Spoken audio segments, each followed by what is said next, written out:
আপনাদের ঘরের মধ্যে যদি এই চারটি জিনিস থাকে এক্ষুনি বের করে দিন, না হয় পুরা পরিবার ধ্বংস হয়ে যাবে। আপনাদের ঘরের মধ্যে উন্নতি হবে না, রিজিকে বরকত হবে না, অভাব অনটন লেগেই থাকবে, দুঃখ কষ্ট লেগেই থাকবে।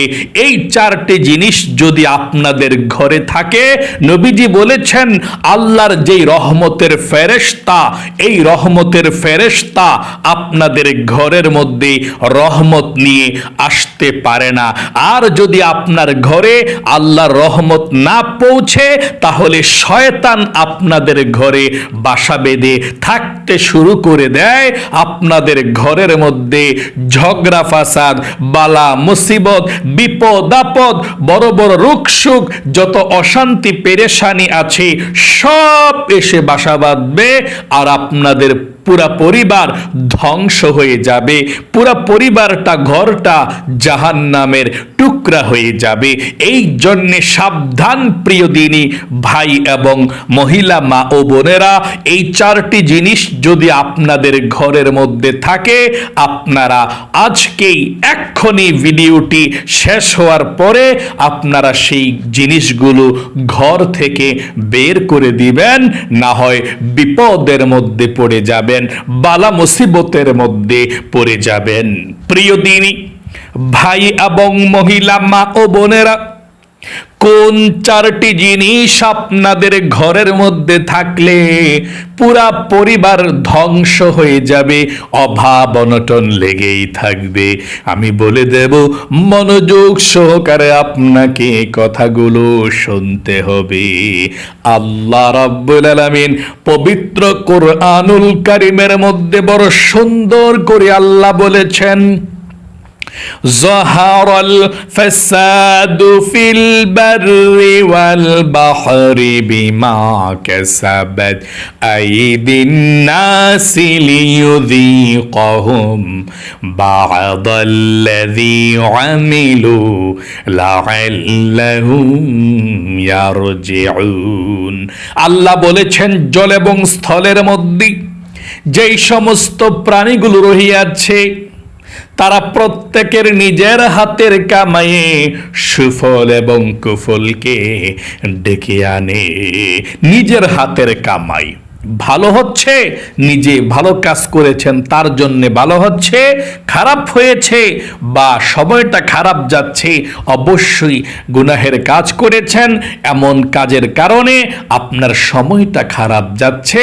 তাহলে নিজের হাতের কামাই, সুফল এবং কুফল যেটাই ভালো এবং মন্দ হয়, এটা আপনার নিজের হাতের কামাই।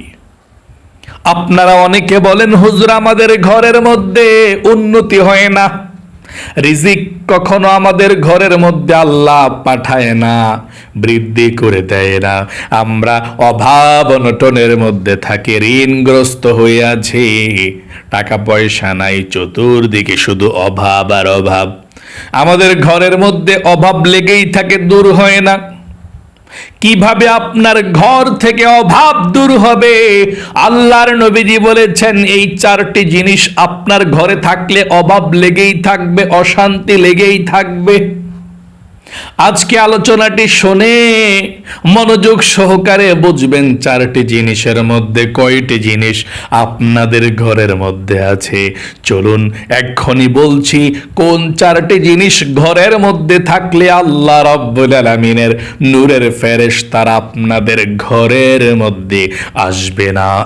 এক নম্বরে নবীজি বলেছেন, আপনাদের ঘরের মধ্যে যদি কোনো প্রাণীর ছবি টাঙানো থাকে, আটকানো থাকে, অথবা শোকেসের মধ্যে আছে, দেয়ালের মধ্যে আছে, ফ্লোরের মধ্যে আছে, যেই কোনো জায়গার মধ্যে কোনো প্রাণীর ছবি থাকে, তাহলে আপনাদের ঘরের মধ্যে আল্লাহর রহমত নাজিল করে না, বিপদ আপদ আপনাদের ঘরের মধ্যে চলে আসবে, শয়তান ওই ঘরের মধ্যে বাসা বাঁধবে। এই জন্যে কোনো প্রাণীর ছবি আপনাদের ঘরের মধ্যে টাঙিয়ে রাখবেন না। অনেক মানুষের ঘরের মধ্যে দেখা যায় মা বাবার ছবিটা বড় করে রেখে দেয়। যদি জিজ্ঞেস করা হয় যে ভাই এটা কে, বলে হুজুর এটা আমার মা, এটা আমার বাবা, আমাদেরকে অনেক আদর করে লালন পালন করেছে। মার কথা বাবার কথা মনে হলে ছবিটা দেখে দুঃখ কষ্টগুলো ভুলে যায়। মার কথা বাবার কথা মনে হলে মার ছবির দিকে বাবার ছবির দিকে তাকাই। যতদিন আপনার মার ছবি বাবার ছবি আপনি ঘরের মধ্যে বড় করে টাঙিয়ে রাখবেন, আর আপনার মা বাবা দুনিয়া থেকে বিদায় নিয়ে চলে গিয়েছে, তাহলে আপনি আপনার মা বাবার কবরের মধ্যে আযাব পাঠালেন। আপনি ছবিটা টাঙিয়ে রেখেছেন, ছবিটা রেখে দিয়েছেন, তার মানে আপনার মা বাবার কবরের মধ্যে আযাব হচ্ছে। এক্ষুনি আপনার মা বাবার ছবিগুলো ঘর থেকে বের করে দিন, আগুন দ্বারা পুড়িয়ে ফেলুন। যেই ছবিগুলো ইমার্জেন্সি খুব প্রয়োজন, বাড়ির দলিলের জন্য অথবা যে কোনো জিনিসের জন্য পাসপোর্ট সাইজের ছবি, সেগুলো রেখে দেন। তাছাড়া অপ্রয়োজনীয় যত ছবি আছে, অপ্রয়োজনীয় সব ছবিগুলো ছিঁড়ে ফেলুন অথবা আগুনে জ্বালিয়ে পুড়িয়ে ছারখার করে দিন। আবার অনেকের ছেলে মেয়ের ছবি ঘরের মধ্যে আটকিয়ে রাখে। অনেকে অনেক পিকচার ক্যালেন্ডারের মধ্যে ছোট্ট ছোট্ট সুন্দর সোনামণি বাবুদের ছবি টাঙিয়ে রাখে। বাবু মুনাজাত ধরে আছে অথবা মহিলা মুনাজাত ধরে আছে, মেয়ে মুনাজাত ধরে আছে, ছেলে মুনাজাত ধরে আছে, এমন পোস্টারও কিন্তু অনেকে ঘরের মধ্যে ক্যালেন্ডার লাগিয়ে থাকেন। খবরদার খবরদার, এমন ছবিওয়ালা পোস্টার ক্যালেন্ডার ঘরের মধ্যে আপনি কখনো টাঙাবেন না, কখনো লটকাবেন না।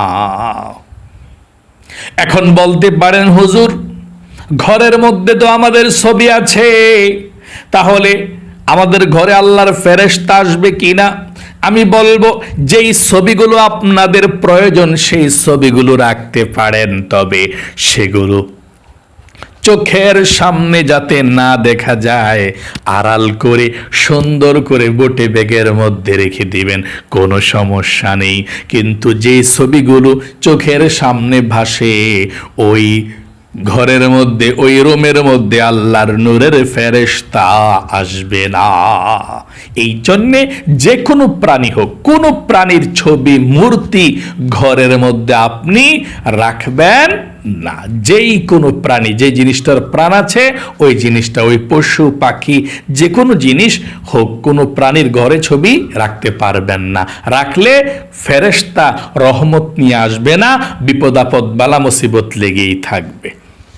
2 নম্বরে নবী করিম সাল্লাল্লাহু আলাইহি ওয়াসাল্লাম বলেছেন ঘরে প্রস্রাব পায়খানা জমা করে রাখলে, যদি আপনাদের ঘরের মধ্যে প্রস্রাব পায়খানা জমা করে রাখেন দুর্গন্ধ হয়ে যায়, ওই ঘরে ওই রুমের মধ্যে আল্লাহর নূরের ফেরেশতা আসে না, কষ্ট পায়। দুর্গন্ধ থাকলে ফেরেশতা আসে না, ফেরেশতা পবিত্র। এই জন্য আপনারা আপনাদের ঘরের মধ্যে পায়খানা প্রস্রাব জমা করে রাখবেন না। যদি আপনাদের ঘরের মধ্যে কোনো বাবু কিংবা বৃদ্ধ মানুষ, মুরব্বী আপনাদের ঘরের মধ্যে পায়খানা প্রস্রাব করে, তাহলে আপনি পায়খানা প্রস্রাবগুলো আপনারা এক জায়গায় রেখে দিবেন, তারপর সকালবেলা আপনারা বাহিরে ফেলে দিবেন। ঘরের মধ্যে এগুলো আপনি জমা করে রাখবেন না। যদি জমা করে রাখেন দুর্গন্ধ ছড়িয়ে যায়, তাহলে আপনাদের ঘরের মধ্যে আল্লাহর রহমতের ফেরেশতা আসবে না। তাহলে আশা করি বুঝতে পেরেছেন, 2 নম্বরে প্রস্রাব পায়খানা আপনাদের ঘরের মধ্যে জমা করে রাখবেন না। যদি রাখেন তাহলে আল্লাহর নূরের ফেরেশতা আল্লাহর রহমত নিয়ে আপনাদের ঘরের মধ্যে আসতে পারবে না। যদি রাখেনও সকালবেলা বের করে দিবেন। 3 নম্বরে নবী করিম সাল্লাল্লাহু আলাইহি ওয়াসাল্লাম বলেছেন আপনাদের ঘরের মধ্যে বাদ্যযন্ত্র রাখবেন না। অনেকের ঘরের মধ্যে দেখা যায় বাদ্যযন্ত্র যেগুলো দিয়ে মানুষ গান বাজনা করে, বাদ্যযন্ত্র ঘরের মধ্যে রেখে দেন। হারমোনিয়াম কিংবা তবলা কিংবা একতারা এগুলো ঘরের মধ্যে রেখে দেন। এগুলো ঘরের মধ্যে রেখে দিবেন না। যদি ঘরের মধ্যে রেখে দেন তাহলে আপনাদের ঘরের মধ্যেও আল্লাহর নূরের ফেরেশতা আল্লাহর রহমত নিয়ে আসবে না। আপনাদের ঘরে শয়তান আসা যাওয়া করবে, সাবধান। কোনো বাদ্যযন্ত্র যেগুলো দিয়ে গান বাজনা করা হয় সেগুলো ঘরের মধ্যে রাখবেন না। আবারও বলছি, অনেকের ঘরে অনেকে হারমোনিয়াম রেখে দেন, গিটার রেখে দেন, একতারা রেখে দেন, দোতারা রেখে দেন, সেতারা রেখে দেন, এগুলো গান বাজনা বাঁশি রেখে দেন। এগুলো কোনো কিছুই ঘরের মধ্যে রাখবেন না। এই জিনিসপত্র বাদ্যযন্ত্র ঘরের মধ্যে রাখলে, ডোল বাজনা রাখলে, এগুলো আপনার ঘরের মধ্যে রহমতের ফেরেশতা আসবে না, অশান্তি লেগেই থাকবে। 4 নম্বরে আপনাদেরকে এক্ষুনি বলে দিচ্ছি, আপনারা হিন্দুদের ঘন্টি ঘরের মধ্যে রাখবেন না। হিন্দুদের ঘন্টি কাকে বলে শুনুন। হিন্দুরা সকাল বিকাল বা তাদের বিশেষ সময় আছে, ওই সময়গুলোতে তারা তাদের ঘন্টি বাজায়, ঘন্টা বাজায়, টনটনা টনটন আওয়াজ হয়। সেই ঘন্টি বাজালে দূর থেকে সে আওয়াজগুলো শোনা যায়। এই হিন্দুদের ঘন্টি যদি আপনাদের ঘরের মধ্যে কোনো কারণে থাকে তাহলে আপনি এখনই ঘর থেকে বের করে দিন, না হয় আপনাদের ঘরের মধ্যে আল্লাহ রাব্বুল আলামিনের নূরের ফেরেশতা প্রবেশ করবে না। আশা করি সুন্দর করে বুঝতে পেরেছেন। এখন আমি আপনাদেরকে বলে দেব। বলতে পারেন হুজুর, এমন জায়গার মধ্যে গিয়েছি ঘরের মধ্যে ছবি আছে, নামাজের সময় হয়ে গিয়েছে, আমরা কি করব? আপনাদেরকে বলবো, চেষ্টা করবেন যেই রুমের মধ্যে ছবি নাই এমন রুমের মধ্যে নামাজ পড়ার জন্যে। আর যদি চতুর্দিকে ছবি থাকে আর অন্য কোথাও নামাজ পড়ার ব্যবস্থা নাই, তাহলে আল্লাহকে বলবেন, আল্লাহ আমি চেষ্টা করেছি, কোথায় নামাজ পড়ার জায়গা নাই, এখানে আমি নামাজ পড়ে ফেললাম। আল্লাহ তাআলা মাফ করে ফেলবে। যদি আপনি সমস্যায় পড়ে অন্য কোথায় জায়গা নাই, বেড়াতে গিয়েছেন, আপনি নামাজ পড়লে, তবে যেই রুমের মধ্যে, যেই ঘরের মধ্যে কোনো মানুষের, কোনো বাবুর, কোনো পশুর, কোনো পাখির, কোনো প্রাণীর ছবি থাকে, ওই ঘরে নামাজ পড়বেন না, ওই রুমে নামাজ পড়বেন না। কারণ ওখানে আল্লাহর রহমতের ফেরেশতা আসে না, বরকত নিয়ে আসে না। আল্লাহর রহমতের ফেরেশতা যদি না আসে, আপনার নামাজটা আল্লাহর কাছে পৌঁছাবে কে? এই জন্যে বলবো, আপনার ঘরের মধ্যে আপনি কখনো ছবি রাখবেন না। আমি আবারও বলছি আপনাদেরকে, কোন 4টি জিনিস আপনাদের ঘরের মধ্যে থাকলে এক্ষুনি বের করে দিবেন, না হয় পুরা পরিবার ধ্বংস হয়ে যাবে, আল্লাহর গজব নাজিল হবে, বিপদ আপদ আপনাদের ঘরের মধ্যে আসবে। 1 নম্বরে, ঘরে কোনো প্রাণীর ছবি, কোনো মানুষের ছবি, কোনো পশু পাখির ছবি, যে কোনো ছবি ঘরের মধ্যে যদি আপনারা ঝুলিয়ে রাখেন, আটকিয়ে রাখেন, ঘরের মধ্যে আপনারা রেখে দেন, চোখের নজরে পড়ে।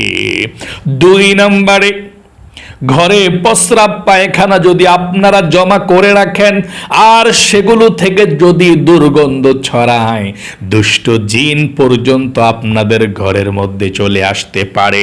পায়খানা প্রস্রাব আপনাদের ঘরের মধ্যে আপনারা জমা করে রাখবেন না।